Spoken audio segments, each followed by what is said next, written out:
Pinag-aaralan na po ng PNP Chief ang rekomendasyong bawiin ang lisensya para makapagmay-ari ng baril si Pastor Apollo Quiboloy. At nakatutok si June Veneracion. Sa record ng PNP Firearms and Explosives Office o FEO, 19 na iba't ibang klase ng baril ang nakarehistro kay Pastor Apollo Quiboloy.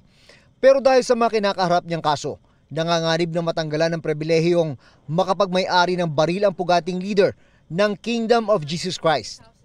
Pinag-aaralan na ng legal team ni PNP Chief Romel Francisco Marbil ang rekomendasyon ng FEO na kanselahin ang license to own and possess firearms ni Quiboloy at isa pa niyang kapwa-akusado.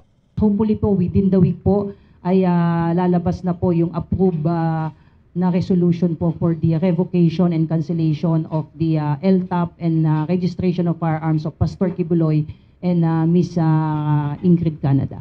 Nakasaad sa Republic Act 10591 o Comprehensive Firearms and Ammunition Regulation Act na pwedeng tanggalan ng LTAP ang isang gun owner kung meron siyang kinakaharap na kaso na ang parusa ay mahigit 2 taon.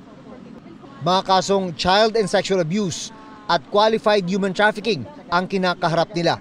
Alam po natin yung isinampa pong kaso laban po sa mga akusado carries ay lifetime imprisonment o capital offense. So dito po siya magfo-fall. Kapag inaprubahan ni PNP Chief Marbil ang rekomendasyon ng FEO, bibigyan ng 6 na buwan ang kampo nila Quiboloy para isuko ang kanilang mga baril. Maituturing na raw kasing loose firearms sa mga ito. Pero hindi lang si Quiboloy at kanyang kasama ang pwedeng mabawian ng LTAP. Sabi ng PNP, sakop din ito ang mga iba pang gun owners na merong kaso na lampas 2 taon ng parusa. Ang kailangan lang daw ay merong magreklamo at aaksyonan ito ng PNP. Sinubukan naming tawagan at nag-text din kami sa mga numero ng mga abogado ni Quiboloy para sa kanilang reaksyon. Pero hinihintay pa namin ang kanilang sagot. Sa ngayon, patuloy pa rin ang manhunt operation ng PNP.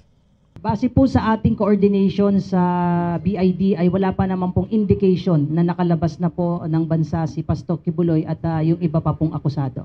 Para sa GMA Integrated News, June Veneracion, nakatutok 24 oras.